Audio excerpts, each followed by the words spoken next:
The storm didn't begin with thunder. No, it started quietly, with a half-poured cup of coffee and a laugh that didn't belong to me. It was a Saturday morning, the kind that used to smell like vanilla creamer and the shampoo she liked to leave in my bottle. I was sitting in my favorite chair by the window, watching the rain draw lines on the glass, when the phone buzzed. Not mine. Hers. I'd been hearing it more often lately. That buzz, like a fly in the walls, reminding me someone else had her attention. She was away for the weekend, a marketing conference in the city. Something about branding strategies and synergy. I didn't ask for details.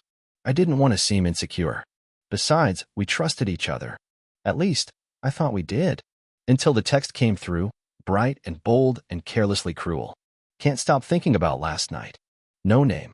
Just that. On a phone left unlocked, screen up on the coffee table like a trap I didn't even know I'd stepped into. I didn't throw the phone. I didn't scream. I sat there, still, holding the mug like a man who suddenly forgot how to drink. The warmth didn't reach my fingers. The silence didn't feel safe anymore. A few hours later, my daughter showed up. "Hi, Dad," she said, voice tight, smile tighter. She was in her black coat, the serious one, the one she wore to bad news. "Hey, Susie," I said, forcing normalcy. "Didn't expect you." "Yeah, I know," she replied, stepping inside like she already knew the walls were grieving. We sat in the kitchen. I made her a caramel macchiato from the machine Tabby insisted we get. Funny how something as simple as a coffee pod can remind you of compromise. She glanced at the floor. "So, Mom." There it was, like a cough in a quiet room. I nodded. "She's away. Conference." "That's not really how she described it," she said, chewing her lip. I didn't say more. I just loaded another pod and waited for the machine to hiss like it knew the truth too. "She said you were being dramatic. That she told you everything." I stared at the coffee, watching the swirl turn into something bitter. "She told me she was spending the weekend with a fitness coach named Reed. Apparently, honesty makes it fine now." Susie looked uncomfortable. "She said it was just a reset. Like, for perspective, 3 days in a hotel room with a man who calls himself Coach Reed isn't a reset, Susie. It's a reallocation." She shifted. "But it's not like she lied about it. She didn't sneak around. And that makes it better?" I asked, calm but hollow. "Is that what we're doing now, ranking the betrayal on a transparency scale?" She opened her mouth, then closed it. Smart girl. We sat in silence for a bit, the coffee machine sputtering like it was trying to fill the gaps. Finally, I asked her, "You ever seen a tsunami?" She blinked. "What?" "The ocean looks peaceful before it hits. Tide goes out, beach gets quiet. And then, all hell breaks loose." She didn't respond, just stirred her drink and watched me like I was starting to sound like a stranger. And maybe I was. Because that was the moment I realized something had shifted. Not just in my marriage, but in me. And there was no reset button for that. She came home Sunday night, smelling like eucalyptus and hotel soap. Not the kind we keep in the guest bathroom, the kind you steal from a spa you don't plan on returning to. "Hey," she said, like it was any other evening. "You eat?" I nodded. I didn't. But hunger seemed like such a petty thing to argue about. She dropped her bag by the door. Didn't offer a hug. Didn't even look me in the eye. Just wandered to the fridge and pulled out the almond milk I always bought for her, even though I preferred regular. "Long weekend," she said, sipping from the carton. "You wouldn't believe the stuff I learned." "Oh, I'd believe it," I replied quietly. She didn't catch it, or pretended not to. We stood in the kitchen like strangers stuck in an Airbnb. She asked about my weekend like she hadn't vanished into someone else's arms. I told her I cleaned the gutters. Watched a documentary about jellyfish. She smiled. "You always were good at keeping busy." Then she walked past me like nothing was broken, like there wasn't glass under every word. The next morning, I woke up before her. I used to do that just to watch her breathe back when love still felt like something I was allowed to feel. This time, I just stared at the ceiling fan spinning above us, thinking how everything was still moving, even though we weren't. Over coffee, she said she was meeting a client for lunch. "You're not even gonna pretend anymore?" I asked, eyes still on the paper. She paused. "Excuse me. You could have said it was a girl's brunch. Or a cousin in town. Something." She stared at me. "You think I'm cheating?" I folded the paper and looked at her. Finally. "I think I stopped matching. I think you stopped trying. I think someone else laughs at your jokes now." Silence. Then, the shrug. That damned shrug. "You're overreacting," she said. "You always do this." That was her favorite weapon, making me the problem. Every time she got cold, it was my thermostat. Every time she pulled away, it was because I hugged too tight. You told Susie I was being dramatic, I said. She stopped by. She saw through it. She scoffed. You're talking to our daughter about this? What kind of father does that? The kind who's tired of pretending, I said flatly. She picked up her phone, her thumbs tapping rapidly. You know, maybe we do need a break. Space might help. I nodded. You're right. She looked up, caught off guard. I was supposed to fight her. I always fought her. But I didn't this time. Take all the space you need, I said, standing. Because once I'm gone, I'm not coming back. Still, no fight. Just her chewing the inside of her cheek. I was darting away like I was a shadow too heavy to look at. I packed light. A duffel bag, my toothbrush, the hoodie she once stole from me and gave back when it stopped smelling like us. Before I walked out the door, she said, Don't be so dramatic, Elliot. I stopped, turned. You keep saying that like it means something, I said. But if walking away from a woman who's already left me counts as drama, then yeah, maybe I am. I left the house that morning with the quiet kind of rage. The kind that doesn't explode. The kind that builds. The kind you don't even see coming until it's already inside the walls. Motels don't smell like freedom.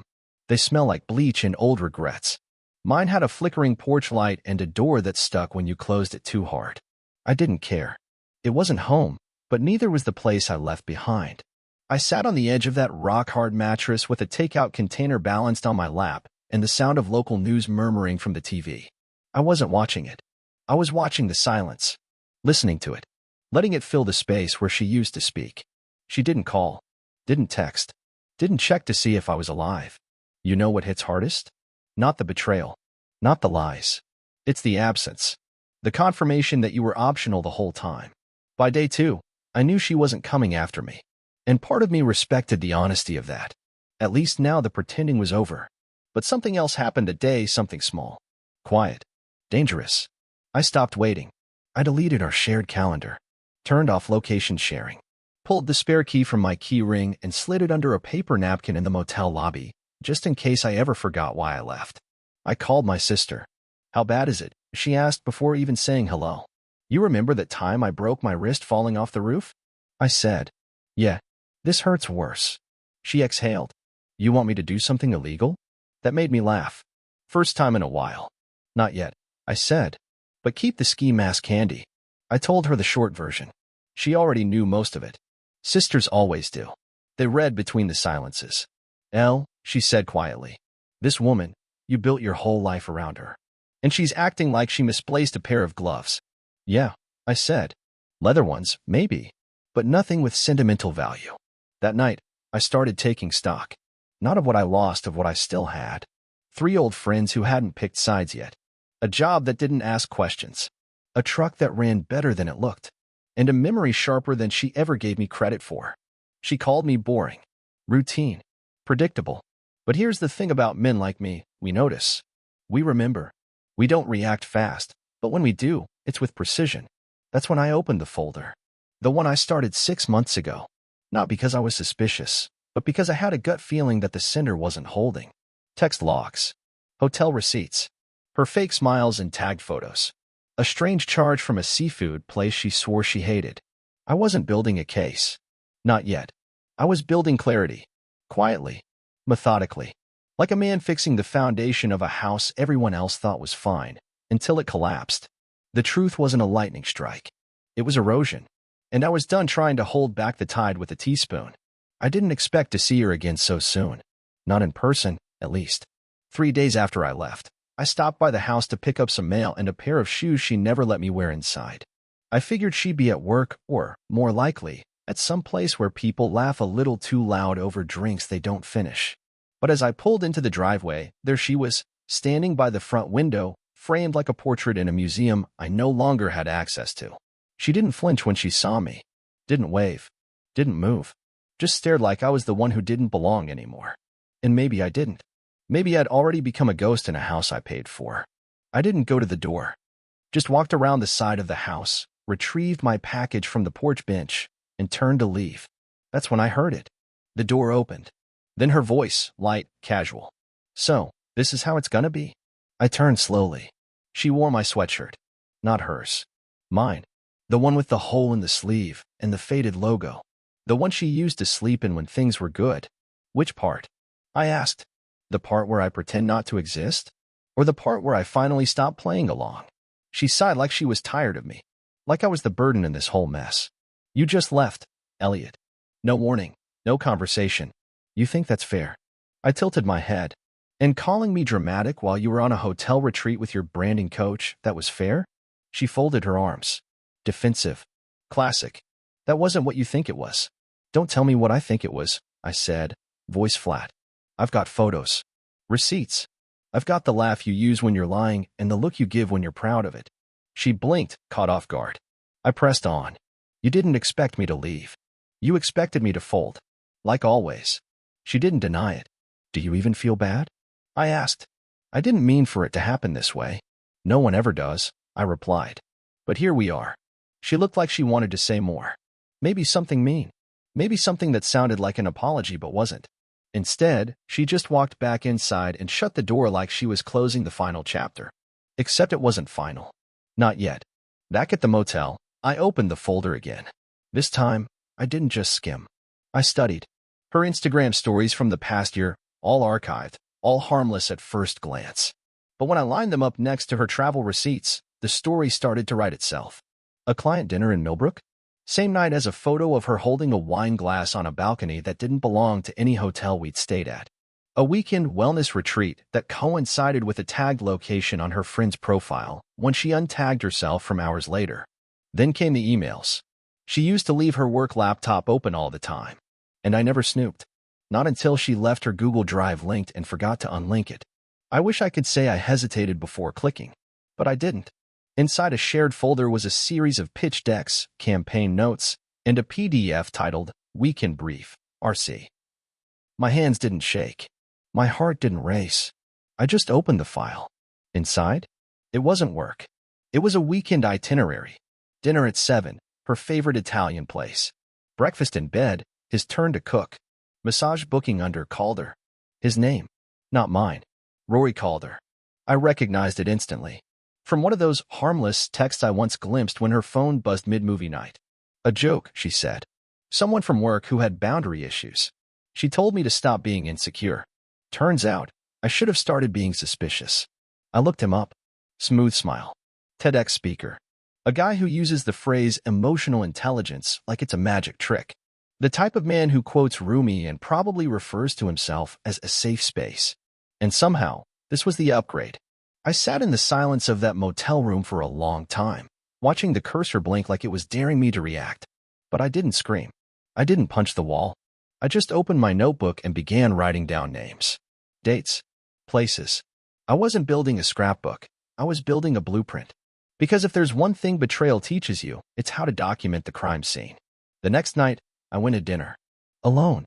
At the same restaurant I had taken her to for our 5th anniversary. The waiter recognized me. No wife tonight? No wife, I said. He nodded like he understood more than he let on. I left a big tip. Bigger than usual. Not because I felt generous, but because I needed to remind myself that I still controlled something. That same night, a text came through. T, you forgot your blue flannel. It's on the bed. I stared at it. That shirt? The one she used to steal just to sleep in? She'd laid it out for me now like I was some dog being thrown a bone. I didn't reply. I just added it to the list. Every word, every thread, every carefully packaged gesture that once meant something and now felt hollow. It wasn't just her infidelity I was documenting. It was the erosion of meaning. The way every memory turned out to be a replica. The ghost in the frame. Revenge doesn't start with a plan. It starts with a shift. A quiet, irreversible tilt in the way you look at things. You stop asking why would she do this? And start asking how do I make sure she remembers that she did? I didn't want to hurt her, not in the Hollywood sense. I didn't want flames or drama or scandal. What I wanted was silence. Cold, surgical clarity. Something so calm it would ring in her ears long after I was gone. So I started with something simple. A dinner reservation. I booked it under her name. Her favorite place, Richella's, the one with the white tablecloths and overpriced appetizers where she once cried over a tiramisu because I forgot our dating anniversary. I made it for 2. Saturday at 7 p.m. Then I called the florist. 24 white lilies. No card. delivered to her office, timed for Friday afternoon. The receptionist would read the name on the box, smile politely, and ask, "Oh, from your husband?" She'd say no. She'd stutter. She'd lie. But she'd think about it. See, people like her don't fear confrontation. They fear discomfort. Subtle, nagging discomfort. The kind that makes them sweat without knowing why. Then I went back to the house. Not to talk. Just to pick up a few boxes I forgot. I knocked. She opened the door too quickly, like she'd been standing behind it, waiting for the sound. "You're back?" she asked. I shrugged. "Just grabbing my things." She looked at the duffel bag in my hand. "That's a small bag. Light packer these days." She didn't move. Just stood in the doorway like she wanted to say something meaningful, but couldn't find anything sharp enough. I brushed past her. She followed me through the hall, silent except for the sound of her bare feet on the hardwood. When I walked into the bedroom, I noticed the bed was freshly made, hospital corners and everything. My blue flannel shirt was laid out on the duvet. Neat. Folded. A symbol. She still didn't speak. Instead, she leaned against the doorframe and said, "You've changed." "Good," I replied, stuffing a few button-downs into the bag. I was overdue. "I didn't think you'd be so cold." I zipped the bag. "You never thought I'd leave, either." She flinched. Barely. But I saw it. I walked past her again. At the door, I paused. "You might want to cancel that Richella's reservation," I said casually. She blinked. "What?" "Saturday night. Table for two. You'll look silly sitting alone." Her voice cracked, just a little. "You made that reservation?" I smiled. Just a twitch of the mouth. "Just wanted to see if you still remembered how it feels when something gets taken away before you can explain it." Then I walked out. Not fast. Not slow. Just enough pace to let her wonder whether I was bluffing. I wasn't. That night, I booked a room at the Hyatt. Nothing special, but it had a king-size bed and blackout curtains. I slept better than I had in weeks. In the morning, I did what she always said I never did enough of. I journaled. Not with feelings. Not with Dear Diary. No. I wrote facts. Numbers. Timelines. Witnesses. Friday afternoon, I got confirmation the flowers had been delivered. I imagined her face. The confusion. The moment she sniffed the petals, wondering who knew her favorite flower when even her new fiancé probably thought she preferred roses. By Friday night, she called. 3 times. I didn't answer. By Saturday morning, she left a voicemail. "You made your point, Elliot. This game isn't funny anymore." I played the message back 3 times. It wasn't anger in her voice. It was something worse. Nervousness. People like her don't spiral because they've been left. They spiral when they lose control of the story. And I'd taken the pen right out of her hand. Saturday evening, I drove past Richella's. Parked across the street. Watched the door from behind the wheel, sipping cheap coffee like it was fine scotch. She arrived 10 minutes early. Alone. She looked rehearsed. Hair done. Nails fresh. A dress I'd seen once in our closet, bought and never worn. Probably saved for a night that never came. She waited at the host's stand, trying not to fidget. I could tell she didn't know whether to stay or leave. Whether this was a trap or a test. She got seated. The host lit the candle at her table. She ordered wine. 10 minutes passed. Then 15. No one joined her. She looked toward the door 3 times. 30 minutes in, she pulled out her phone. I imagined what the message would say. "T, are you coming?" I never received it. She knew better. At 45 minutes, she paid for her glass and left the restaurant. Her walk was slower. Heels clicking just a little too loudly. Like someone performing normalcy. I didn't follow. Didn't need to. The play had gone exactly as written. Sunday morning, I got one more message from her. "T, what are you trying to do? Hurt me?"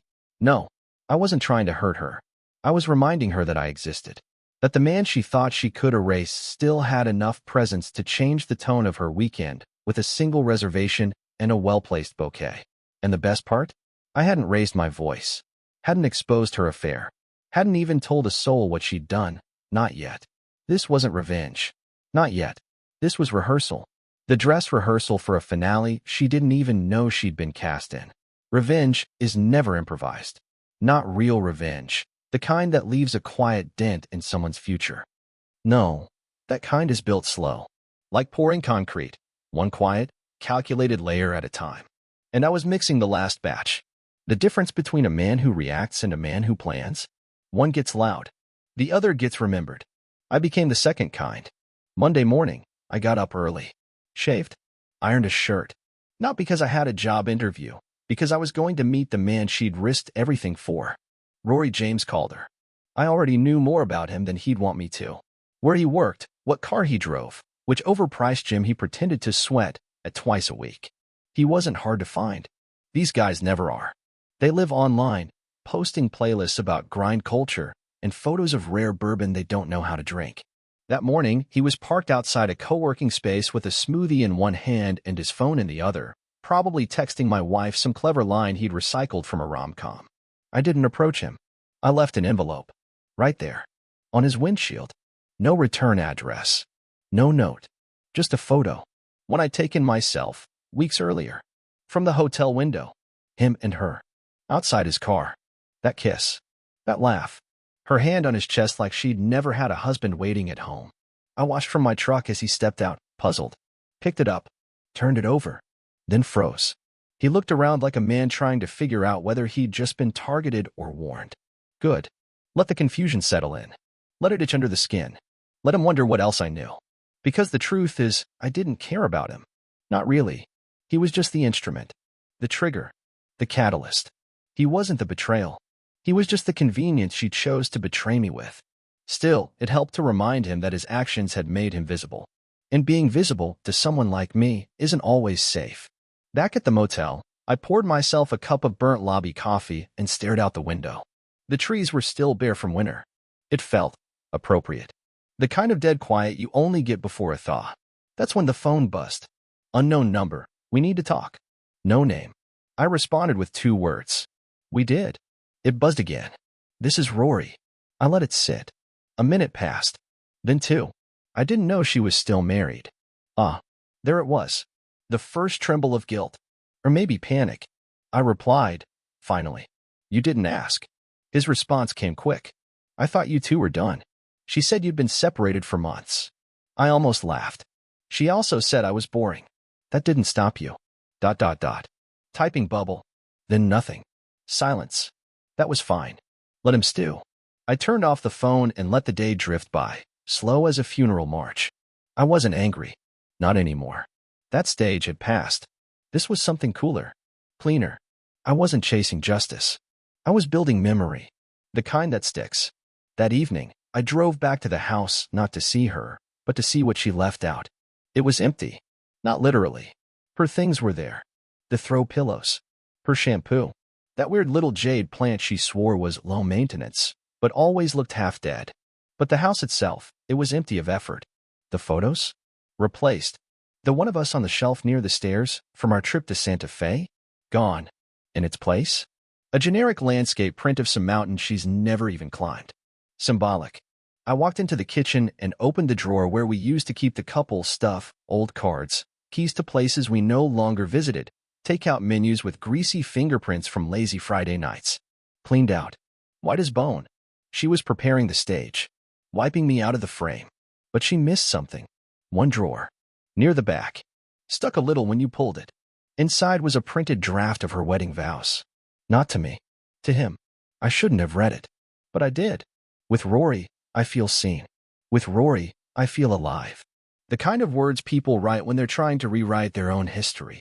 When they need their new love to feel like the answer, not the consequence. I folded the pages. Slid them back in. Because I wasn't going to destroy them. I was going to deliver them. Not to Rory. To her. I wrote one line across the top in black ink. The man who made you feel alive is now wondering who else you've lied to. That night, I left the pages on her pillow. No envelope. No explanation. Just the words she'd never expect me to read, returned like a borrowed lie. I didn't stick around. I didn't need to see her face. Some things don't need to be witnessed to be satisfying. Back at the motel, I slept. Actually slept. 8 hours. No dreams. Just quiet. When I woke up, I had 2 voicemails. One from her. One from him. I didn't listen to either. Instead, I got in the truck, pulled out of the parking lot, and started driving west. No destination. Just motion. Just silence. Because revenge? It isn't fire. It's the echo that follows after you leave the room, when they realize they're finally alone with what they did. You'd be surprised how loud silence can be. Not the peaceful kind, the kind that howls. The kind that fills every corner of a room you used to share.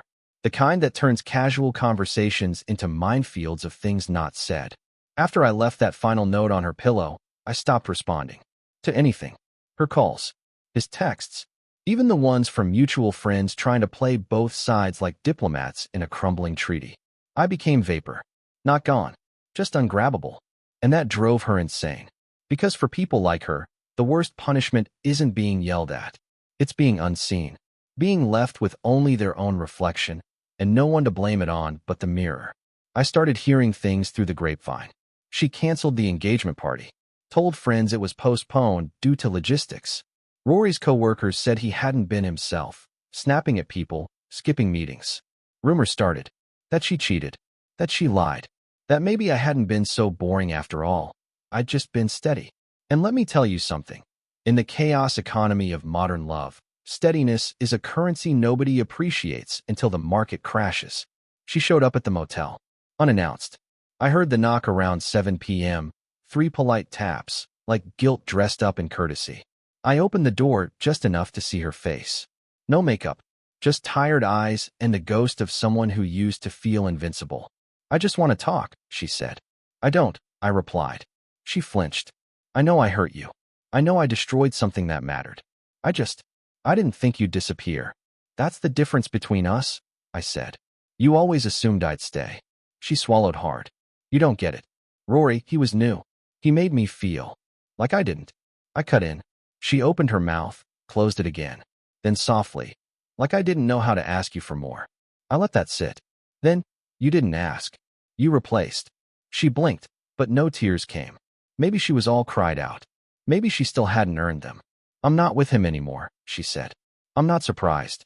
She leaned against the doorframe like she might melt into it. So what now? I looked at her, really looked. The woman who once held my heart like it was fragile china, now standing in front of me asking for the pieces.